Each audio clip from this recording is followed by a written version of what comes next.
So let me share my screen and we will just start.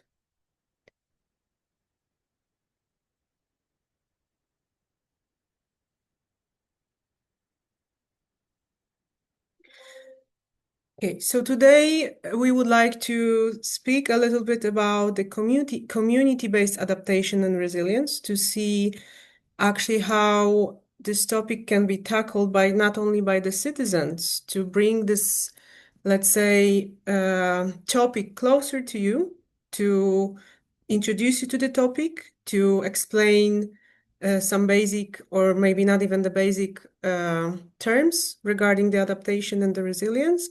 But on the other side, we would like to also showcase the Central Macedonia region and their measures, their actually actions dedicated to the adaptation, to see how it can be tackled within the regions, within the communities they have within the regions.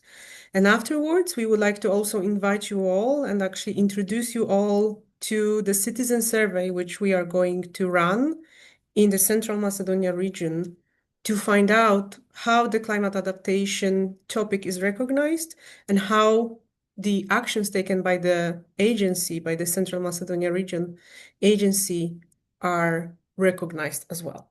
So let me introduce you to the agenda. We will start briefly with a Slido just to know each other, where you are from. My colleague Anne Florence, who is leading this meeting with me today, will in a minute present the Slido. Afterwards, we will go to the introduction to resilience and key concept, which will be the presentation presented by the Federico Aili from Resilient Cities Network. And we will explore a little bit the terms and the key concepts of the resilience. Afterwards, Mr. Antonio Sakalis from the Regional Development Fund of Central Macedonia will explain actually us how the changing climate in Central Macedonia and adaptation measures which are applied by the region, how they look like actually, what are the problems or what are the challenges of the regions. Afterwards, we would like to invite you all for a short brainstorming session. We will again use the Slido just to ask you some questions about taking actions together. So let's see how we can also work together, okay, on different actions. And afterwards, we will present briefly the citizen survey and we will go to the Q&A session. We would like to also invite you all to pose the questions. You can pose them or put them on the chat, or you can raise your hand and actually speak and ask your questions. Okay. So Anne Florence, the floor is yours. Thank you, Joanna, and hi, everyone.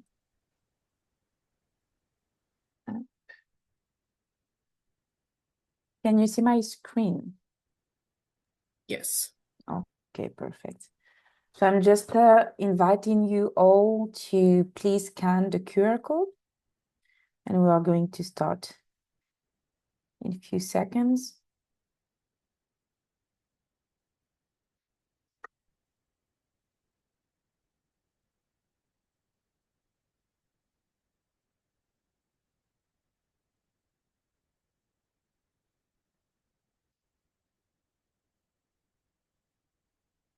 I'm gonna wait a few seconds.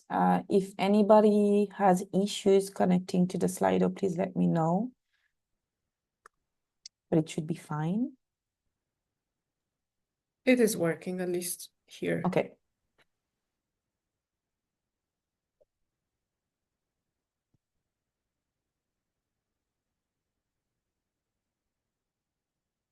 Okay.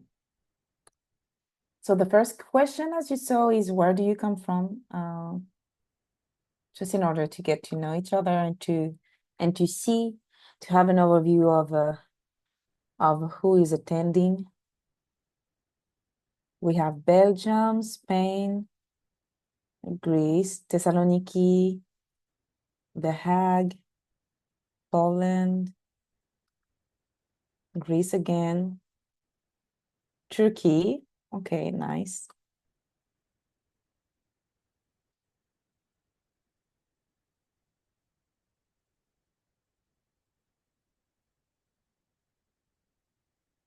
Okay, Greece again, Greece.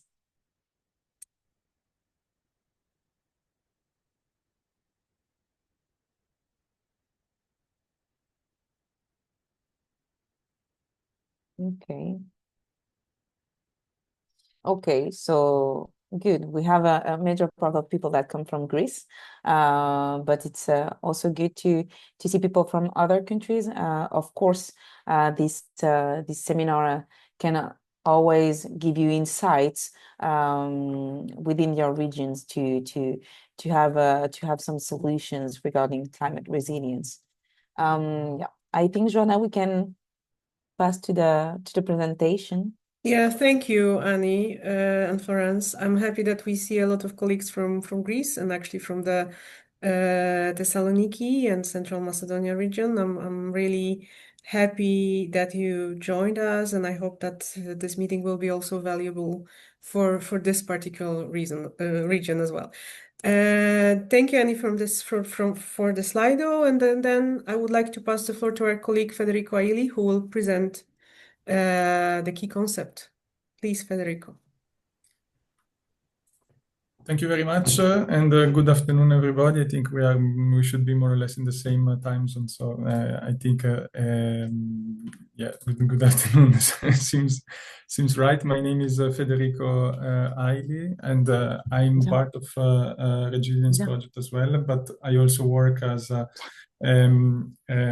manager for grants and programs in Resilient Cities Network, which is the world leading organization on focusing on urban resilience with more than 100 cities, member cities worldwide, and working together and trying to empower them in their work on urban resilience. Can you please confirm that you can see my screen so I can continue? Yes, we can see. Okay, perfect. Thank you. I would in today's presentation I will try to give you a brief overview about the key concepts and an understanding of resilience and how we intend resilience whenever we work with our cities and its significance and its relevance in today's world. So we will do a bit of overview in terms of resilience practice, and then we will try to go a bit looking at how like some of the tools and how some of the concepts can be translated into practice. Just to start, like with a little game that we usually do when we do this presentation. If you would like to write down in the chat, you can try to self-evaluate or self-assess your knowledge on your existing knowledge on the topic, and so just to see where you are, and just to see if there are some like if it's completely new or if there are concepts that you're familiar with. In any case, then I'm happy to take some questions, and I will also try to. I will not go too much in detail. So if there are any questions, then we can try to discuss it a bit later. Okay, let's start with a bit of setting the scene. So we live in a more increasingly interconnected and urbanized world. So what cities, regions, and communities are somehow increasingly exposed to and also vulnerable to different hazards and risks. And this can either be sudden, like it could be a flooding, an earthquake, or they could also be some ongoing pressures, like it could be, for instance, economic conditions or aging infrastructures. And all of them, they often come together. So cities and communities face a variety of numbers and of crises and challenges. And all of this in a context that is, I would say, marked by high uncertainty and volatility. And in all of this, the basic concept of resilience is the ability to survive, to adapt, but then also to be able to thrive in face of these existing challenges. Very quickly, if you look at the overall picture and in terms of global trends, like we don't have only climate change, but we also see some other major shifts. Now, I mentioned a few of them, like from technology innovation, all the work in AI, geopolitical tensions, demographic changes. And all of this is happening. They tend to be even more interconnected, so increasing the complexity. The rate of change seems to accelerate. Now, these changes happens faster and faster, and this creates a situation of uncertainties that somehow cities, local authorities, and territories need to face. Another good point to introduce the resilience thinking is that it's usually the definition was originally based and referred to system. Now, so the idea of a system that becomes resilient to something else. In theory, it's also possible to think of a region, of a city, also as a system made of multiple layers. No? We have infrastructures, we have communities, but then cities and regions are also made of services, of governments, and institution working. So all of these are somehow interconnected, and the strength of a region is also how much and how well these systems cooperate and integrate each other. Going back and going into climate-related issues and extreme events, here are just some of the most recent events, probably that also capture the attention. And primarily I look at the European regions, but of course, if we look on a global level, they become even more, and that shows the increasingly frequency and also the vulnerability also of European cities to this kind of events. One more point about, I think, which is crucial in understanding climate changes is that it's of course a global threat, but of course it also does not come necessarily alone. So it often intertwines with other crises that are taking places, and it also often leads to compounds effect. And also if we look at we take the experience, for instance, in European cities. Now we had some municipalities that years ago they already started preparing for climate action, climate adaptation. Then COVID came, so then they had to maybe shift the priorities and focus on the health emergency. Then we had a war that started. Many cities, especially in East Europe, they had to face refugee crisis, and then nowadays we are facing again high uncertainties and geopolitical tensions. So we say that we need to get used to think of overlapping crises and multiple adverse events that might happen, and we need somehow to be prepared for them. Another point is that, of course, it's a focus on equity, so that this also goes to the point of when you look at communities. Now, not all communities are equally affected by the impact of climate change. And the last point, of course, to be somehow climate resilience, you need to take into account both climate mitigation and adaptation. No? And as a fundament, I don't go into details. I think you should be aware of it now about the key concept and the key distinction. In reality, they should go together, and they're also, if you look deeper, they are also more interconnected and more connected than what we might see. Very briefly, in all of this, the role of local government, citizen regions are at the front line of the climate crisis, and they are responsible for providing essential services. They are also the leading actor in times of recovery or after a disaster or adverse event happens. And they can also support, thanks to their initiative, they can also bring bottom-up initiatives that they might influence the national level and the national policy level.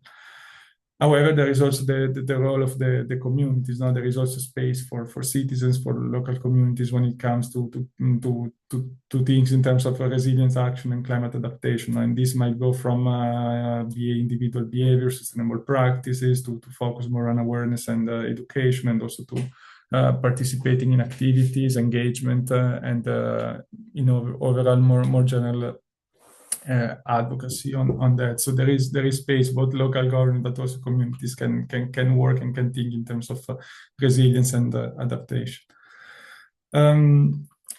This is the definition I made, urban resilience, because that's how we conceptualize within the Resilience Cities network. And we define resilience as the capacity of individuals, communities, and systems in general to survive, adapt, and especially thrive, no matter of what kind of adverse events or hazard, in this case, stress and shocks they might face. And the important point is that I would like to emphasize on the one hand, no matter what kind of challenges, so being prepared and to different scenario, different possible disruptive events. And then the second part is being able to turn these disruptions into opportunities for bouncing back and bouncing it possibly even forward. Shocks and stresses, I mentioned it already before, just to understand the words and the lexicon.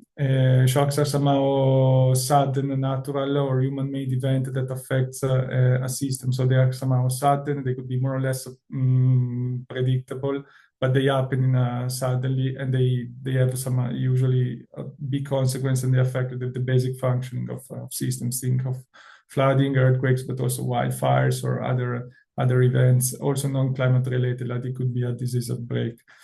Stresses are more ongoing and cyclical processes, and I mentioned before, they could be economic inequalities, food insecurities, and also sea level rise. So climate change includes both a series of shocks, but it can also be seen as a long-lasting stress to specific regions. The important thing is that the shocks and stress do not come in a separate way, but they need to be you need to take into account that they might very often overlap each other. So this requires a multidimensional approach to resilience, but also to how you frame and how you look at the risk and how you try to prepare for risks. I don't go into the detail of the definitions because we don't have time, but I think maybe some of you probably are also familiar with that. This is the basic understanding of risk, which is a complex functions of the hazard, the event itself, how exposed you are to these events, like it could be if you live in a flood-prone area, and then also the vulnerability, so the susceptibility to be prone and how you react to these events, and then including also the adaptive capacity, so the resources that also are available to prepare and to prevent these events.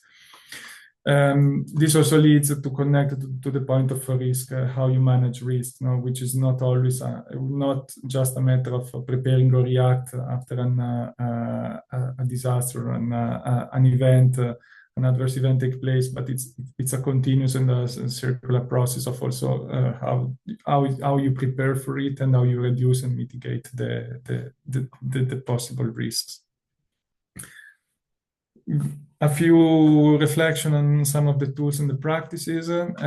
This is from the City Resilience Framework that was created by Arup, and it has been extensively used by the cities of our network, for instance, to inform resilience strategies, but also to better understand the shocks and the stresses of cities and identify areas of strength and weaknesses.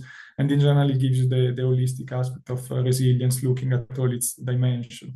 It is structured in 4 different dimensions with a series of goals, including health and well-being, economy and society, infrastructure and environment, and also focusing on the part of leadership and strategy. So it gives an overall idea of how to look and how to look at an overall holistic resilience approach. Another thing are the resilience qualities that are somehow the qualities of resilient systems that have been identified after extensive research. And for instance, inclusive, so if a project, an initiative, a program is targeting all the different stakeholders involved, and if they are able somehow to participate and be included in the project. It can also be about integration and flexibility, the redundancy. So it sounds a bit technical, but it can be a nice way to understand the power and the effectiveness of a project and an initiatives. This, for example, you see a project that was done, a program that was developed by the City of Paris about transforming the schoolyards and opening an app and making them green oases open to the public and improving on the one hand, reducing the island effects, but also contributing to social resilience and social cohesions. Another thing on the city level, you can work and you can develop resilient strategies. This is something that has been done also in our city. So, and the strategies work as a roadmap and somehow call to action, bringing together and in a consistent way all the variety of projects that a city might develop and that might somehow refer to climate resilience and in general the overall city resilience.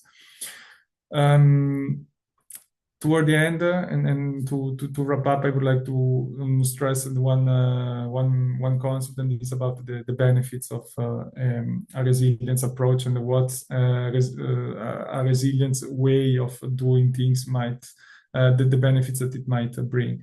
I think a few years ago, the former Judith Rodin, the former president of the Rockefeller Foundation, created or mentioned the terms resilient dividend. So referring to the return, to the return that a resilient project or initiative can offer. And this goes not only from the point of view of environmental protection, but it includes, for instance, even job opportunities and the quality of the public spaces, social cohesions. And the idea is really to make these benefits tangible and possibly try to account for them whenever we do and we create or we implement projects and programs. In other terms, like that maybe this is less common, but there is also the idea of co-benefits, and then it's something that maybe you might find very often when you look, for instance, at nature-based solution, and this is the idea of complementary and simultaneously benefits that are delivered. So in the case of nature-based solution, it could be improving the green spaces, reforestation, but also improving the quality of green spaces or the naturalization of some riverbanks. So taking into account and look at the overall array of benefits that a project or an initiative can deliver. And lastly, to wrap up, a few guiding principles that are part of some of our resilience approach, a resilience lens, if we want. And as I already mentioned, so first of all, focusing on approach also climate challenges in the most integrated and holistic way. Try to look at both shocks and stresses and take into account that they come together and they often overlap each other, and they can also influence each other. Look both at benefits and risk in the short, medium, and the long term. Try to analyze and to understand the performances of the results, and in this case, for instance, you can use something like the 7 qualities. Once again, the focus of equitable outcomes. So there is a massive issue when it comes to the equity and to the impact, especially of climate change. Try to be inclusive, so collaborate with stakeholders, participate in initiatives, and that's also a key part of a resilience approach. And lastly, try to keep into account as much as possible so cross-boundary connection and overall implication also at different levels. No? So this is more on a policy level, and it requires collaboration from the city level going up to the other levels. I stop here, I think, as a wrap-up. I've been in time, and if I'm happy to take any question or to discuss further anything else. Thank you very much. Thank you, Federico, for this insightful presentation and introducing us the concepts. We will take the question after all presentations. So if you have already a question, you can put it on the chat or wait a couple more minutes to ask directly Federico in the second part of our meeting. And before the Q&A session, I would like to give the floor to Ms. Chrysanthi Kisini and Kyriaki Kisa to introduce our next speaker. Thank you. Hello, good afternoon to everybody. We would like to point out that the region of Central Macedonia is one of the first regions in Greece to have a climate adaptation plan. And Mr. Sakalis, who is a member of the team, of the external experts team who has supported the region in drafting this plan, is going to present it in detail. And thanks everybody for joining.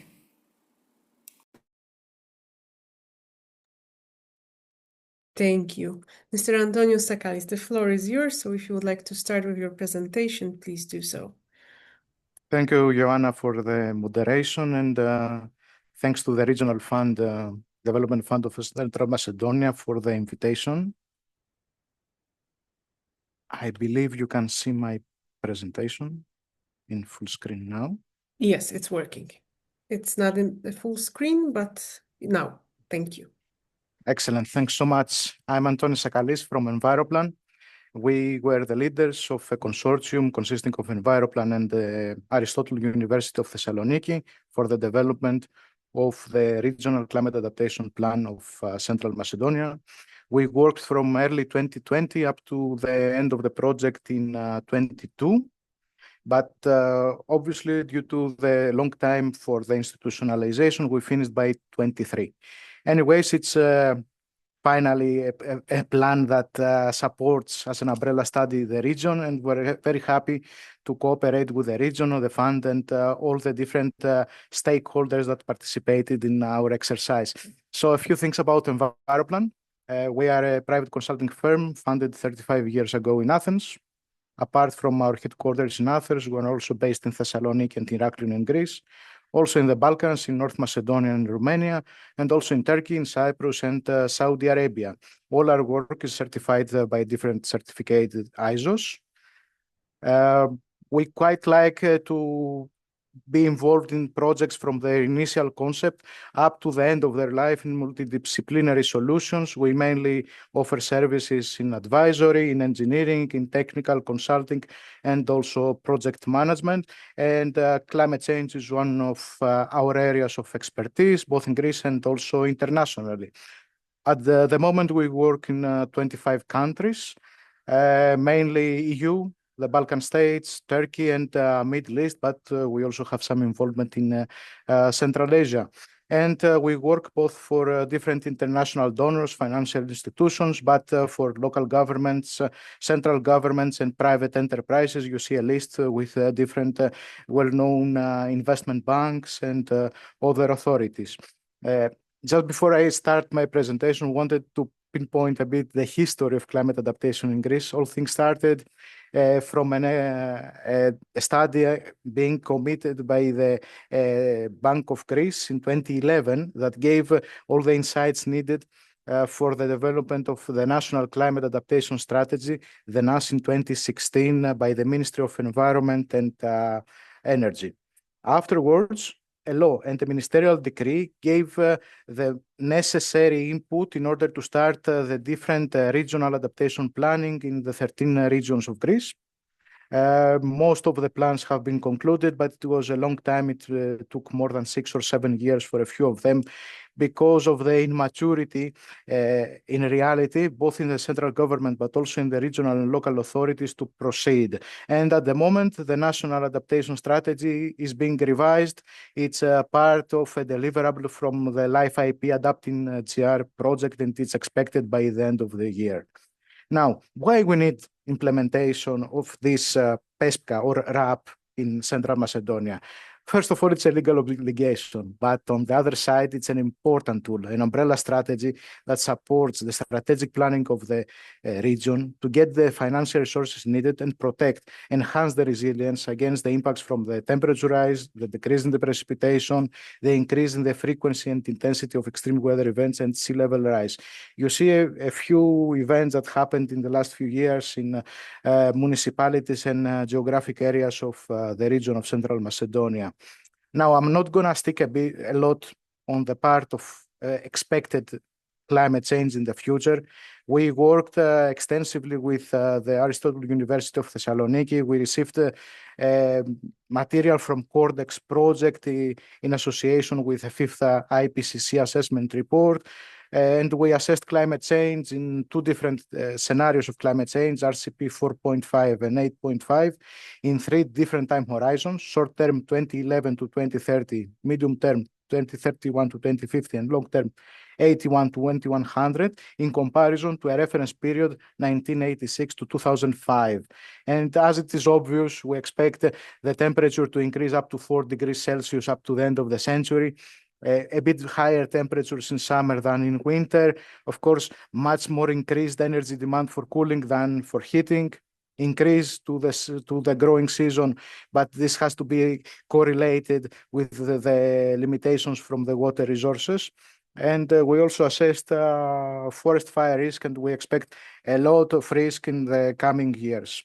On terms of precipitation, It's going to gradually decrease more than 10-15% in the long-term horizon. And this is also associated to the maximum drought duration being extended from 4 up to 15 days up we go to the future. Not many changes to the winds or the incoming shortwave radiation. On extreme events, we see a big impact on the cities and the local governments being the maximum temperatures exceeding 35 or 37 degrees. We assessed both climate indices, and we see that this extend as we move to the future. And it's also related to the tropical nights, a very important climate index affecting a lot of sectors of the human activities and also the natural environment. As a result of the increased temperatures, but also of the humidity, we see great discomfort in the population as we move forward. We also assess different climate indices on this. And on extreme precipitation, another very important sector, and we see a lot of flash flood events in the area. We assess different parameters like the 24 hours precipitation or the 48 hours precipitation, and even got to detail to assess rain values on the 35 or 99th percentile to examine heavy and extreme precipitation. And we see this, that in all scenarios and different time horizons, this tendency is exceeding. Last but not least, it's obvious that cold invasions will be much less in the future, and also snowfall. And sea level rise will continue rising in the future up to 0.5 meter by the end of the century. Now, to the most important part, we examined the most important sectors of the economy and the national environment from the perspective of the region. They are in line also with the European climate adaptation strategy. And the sectors of importance are the agriculture and livestock, forests, biodiversity and ecosystem, fisheries, aquaculture, water resources. In that aspect, we assess them in different ways, two ways, from the part of the resources availability, but also in terms of the flood events. We also assess the coastal zones, the tourism, energy, both for the part of the energy demand and for the energy infrastructure, the different types of transport infrastructure, health, built environment, cultural heritage, and the mining sector. Now, it was part of our legal obligation, but we got one step further as we assess the main impacts of climate change. You can see them in detail here. The obligation was to monitor them and make a quantitative analysis, but we moved one step further and developed a specific methodology. You can see that in the bottom right hand, where we assessed also quantitatively the different impacts of climate change. And the last part of our scientific analysis before we move to the measures was the vulnerability assessment. We developed a specific matrix table of 5 steps, which consisted from selecting the sectors of importance to going forward with appropriate indices based on the impact of specific climatic impact drivers, as we call them in the 6th IPCC assessment report. And you see these climatic impact drivers are the temperature, droughts, windstorms, heat waves, cold invasions, heavy precipitation, snowfall, and sea level rise. Afterwards, we go to the part of the sensitivity of the different sectors and geographic areas. We also assess the exposure, and based on their result and taking into consideration also the adaptive capacity, we managed to have a formula to have a vulnerability of all the sectors and the geographic areas. Now, how we assessed them further, we decided to go one step on splitting them between 2 priority zones. The first priority were those sectors where in short-term horizon, they had medium or greater vulnerability in at least one of the 2 scenarios, RCP 4.5 or 8.5. And second priority, those that we are expecting the climate change to affect the regions, the specific sectors and geographic areas later. We understand that not all sectors and the different economic activities face the same risk from climate change or in the same urgency. Therefore, the same methodology was applied as we prioritize spatial priorities. In terms of the sectors, most of the sectors were assessed as first priority. A few of them are also in the second. And you can see also here, I only kept one snapshot. This is from our study, and shows in the different scenarios and the 3 time horizons how the vulnerability is split into 5 steps, starting from the negligible, which is with the blue color, With the green, you can see here the low vulnerability. When we have yellow, it's the medium. Orange is the high, and the red is the very high.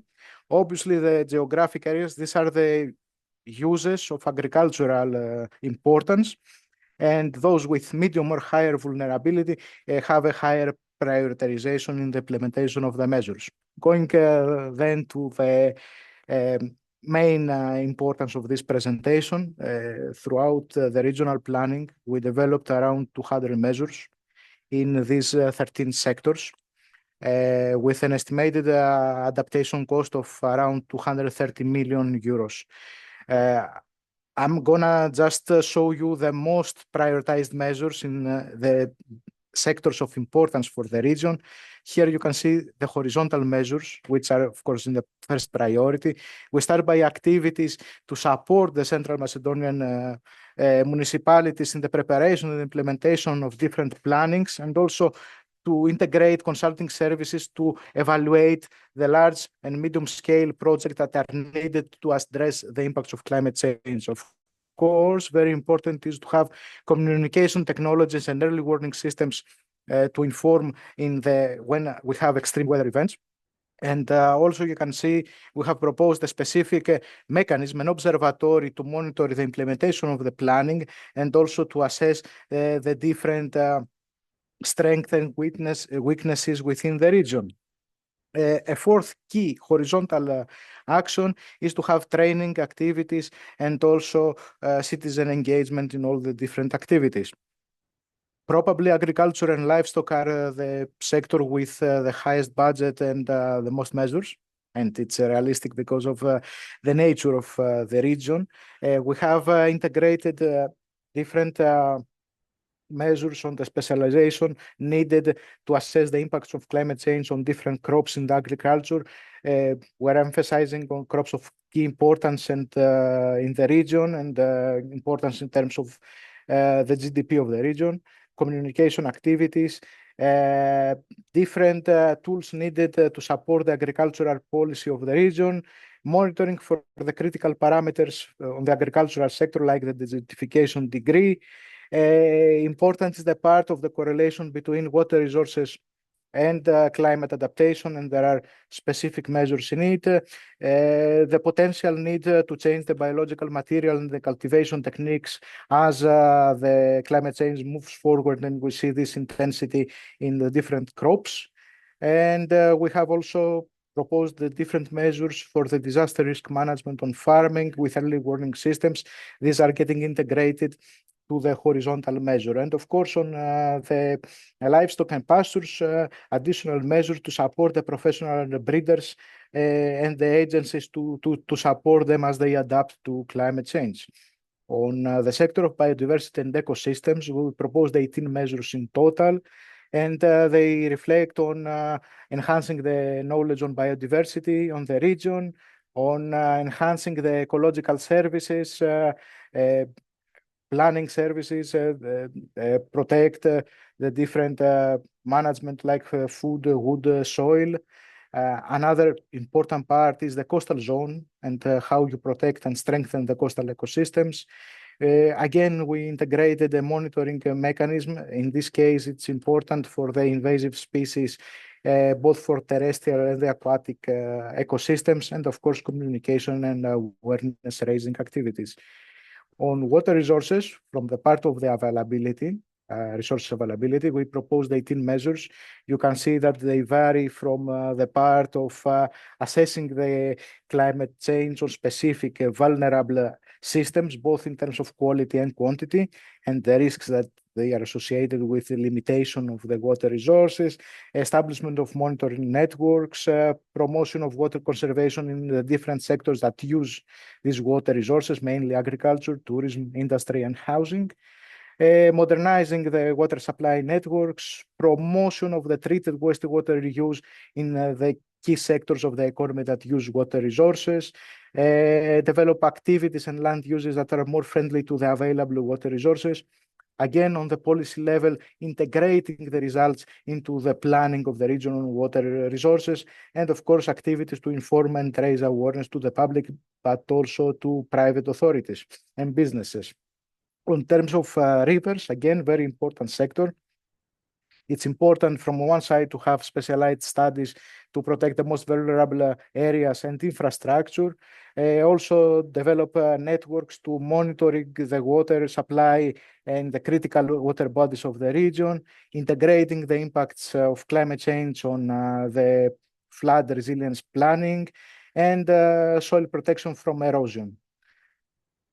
The next sector of importance is coastal users. Again, it's a first priority sector. Key measures are related to studies to investigate the risk on the coastal zone. Also, we're very happy to learn that there is a specific mechanism for the continuous monitoring of the coastal areas of the region, and emphasizing in the areas with high vulnerability, especially in the coast of Thermaikos. The preparation of action plan for the integrated coastal zones, and also activities and measures for the coastal protection projects, both hard projects like artificial works, but also nature-based solutions. And the last sector we are focusing is the built environment.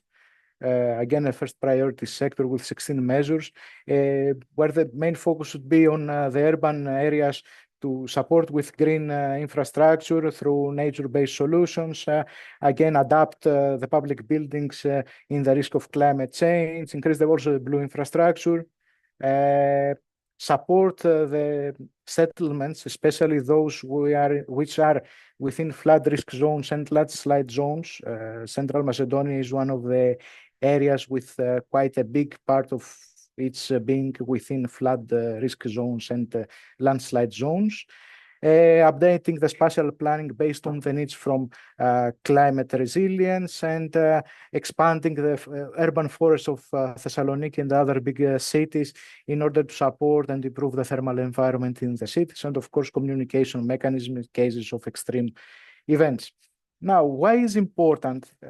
We have the deck of the measures, we have the estimation of the adaptation cost, but it's important to move forward, and we evaluated them through criteria such as the effectiveness of the measures, who implements them and how fast it can implement, which are the financial sources that can support this resilience enhancement, and which is the benefit both in financial, in environmental and social terms, but also we develop a specific matrix for cost to effectiveness ratio. And you can see on the bottom right also the formula we estimated. All in all, we assessed and proposed 197 measures with a total budget of around 230 million euros for the next 7 years. The main focus should be on agriculture and livestock, water resources, floods, and coastal uses, but all sectors have specific budgets.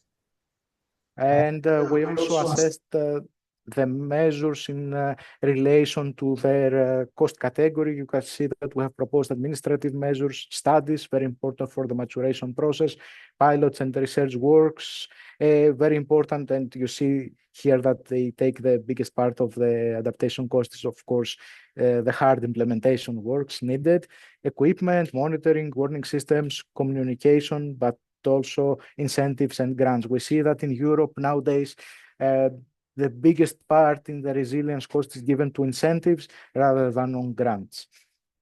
And we also proposed a few funding sources. Obviously, we have the RRF. We hope it will be extended after the end of this year.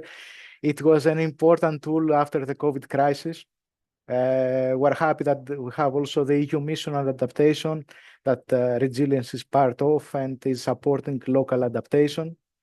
Of course, in Greece and other countries with less developed EU countries, the two key instruments are the ERDF and the Cohesion Fund. At the moment, the key players supporting climate adaptation in Greece are the operational programs Environment and Climate Change, PECA, 21-27, and the program Civil Protection, POLPRO, 21-27, which are actually providing quite a lot of resources to the regions and the central authorities. But of course, since this is a multi-parameter program, other sectoral programs can be utilized, and of course the regional operational program. Other resources are the smart specialization. There is 3. Of course, public authorities, both regional and local, can receive funds both in loans and financing from investment banks like EIB and EBRD in EU level. In Greece, we have the Green Fund, which it's an autonomous entity of the Ministry of Environment and Energy, which supports local governments. We have, of course, R&D, Interreg programs, LIFE, Horizons. And in cases we need a specific action to be conducted very fast, of course, there are the regional and the local resources like the Central Autonomous Resources, CAP in Greek. Just to wrap up very fast, we proposed also a monitoring mechanism which consists of a data collection network and monitoring indices, and also a policy instrument at the regional level, a regional committee, which will be part of the regional authority. And my last slide has to do with the next steps we believe are very useful for the region to move forward in the adaptation planning. The first important step is to conduct this monitoring mechanism and work on this observatory to assess the implementation of the planning. Of course, it's up to the region for the regional committee. Another important step is to collaborate between the different implementation bodies, how to implement these prioritized measures. As mentioned before in the measures, it's also really important to integrate in the strategic planning, in the different types of strategic planning, the results from the PESPCA, from the RAP.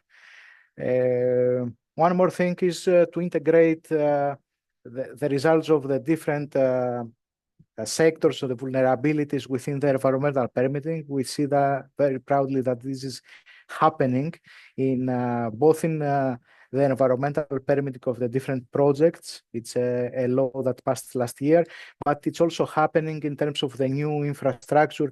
It's a prerequisite in RDF and cohesion fund to have climate proofing. It's a condition for the financing approval. Also very important for the central administration to work with the regions in order to see which funds are available and how to move forward together and cooperate. Also, it's very important for the regional development agency with the different funds I mentioned before. And also, last but not least, extremely important is both the region but also other authorities to work with the local governance in order to implement pilot activities and small scale good practices. Just an advertisement from my side. We recently started a Horizon project. It's called UCAN, Ukraine towards carbon neutrality. It's of course funded by EU, and it's part of the EU mission on smart and climate neutral cities. So please scan the QR code, join us, visit our website, and subscribe to our newsletter. Thanks so much for your attention. Apologies for the extended presentation, and look forward for your thoughts in the Q&A. Thank you. Thank you very much for those very important and also interesting information about the region. We already have some questions on the chat, but before we go there, let's say, brainstorm together by answering a couple of questions, which will be provided by my colleague Anne-Florence. Thank you, Joanna.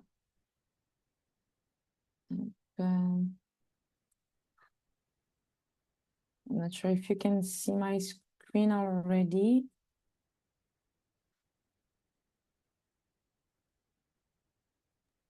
Do you see my screen? Yes, we can see it. Okay, perfect.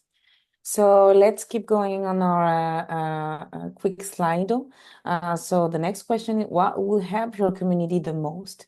It can be related to better emergency plans, more support between neighbors, even local food projects, training or events. Really feel free to choose the option that you feel the most important or useful in your area. So we have 60% of better emergency plans. Okay, training or events. Do not hesitate for the ones who choose the other option to put in the chat from your point of view what would help your community the most if it's not an option that is submitted in this Slido. But it seems that for most of you, you think that what could help your community the most would be to have better emergency plans. And also, okay, more support between neighbors. That makes sense.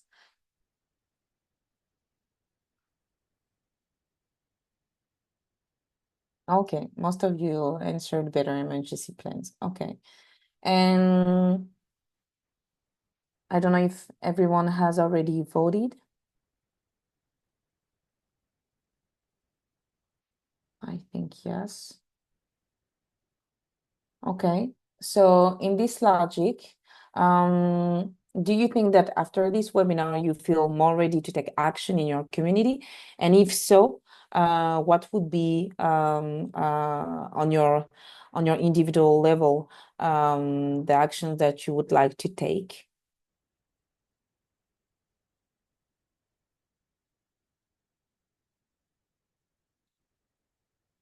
Workshops?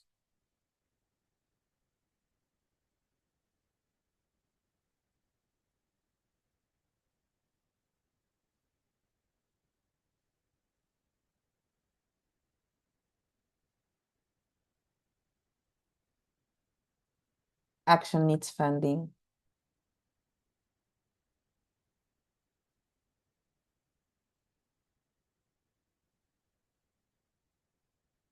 Informative events.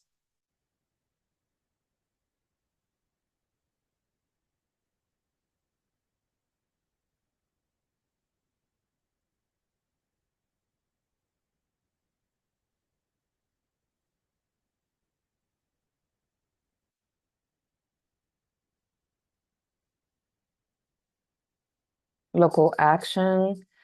Researching current practices and understanding the awareness and readiness of all the community. This is very much true. Do we have other answers? I don't think so. Thank you for the ones that shared their ideas. They're really insightful. Okay, one last person is typing.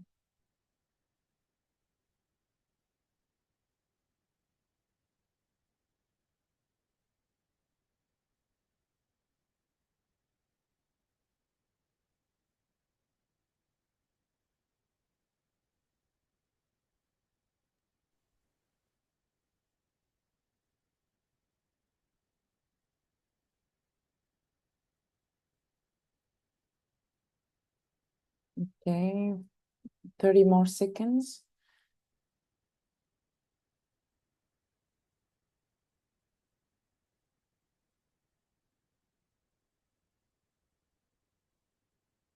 We need collaboration between organizations and citizens and need funds. Okay, yeah, that's true as well. Thank you so much for your answers. And I will give the floor for the 3 minutes left to Joanna. Thank you, Anna Florence. Let me just present you the last information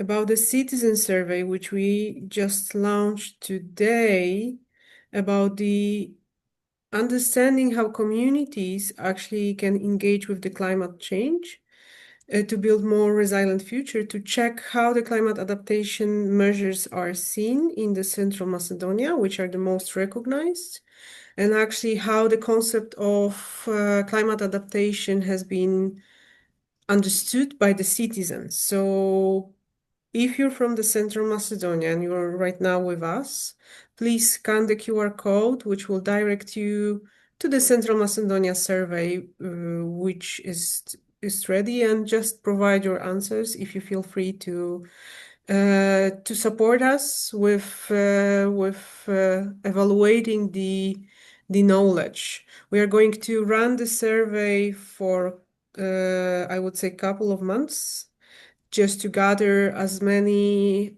as possible answers, as our KPI is to reach around 800 answers. So also if you have friends which live in the regions, don't hesitate and pass the QR code or the link to them to help us to see what is actually the understanding of the climate adaptation within the region. And I will stop here, and I would like to skip to the Q&A, to the questions which we have already on the chat. Let me just read it. I believe it will be for Mr. Antonio Sakalis. I am interested in how these studies and strategies are being translated into actions. Could you share some practical examples or on how your work on biodiversity and ecosystem services in Central Macedonia are being implemented on the ground, perhaps specific actions, projects, or success stories related to the climate change adaptation?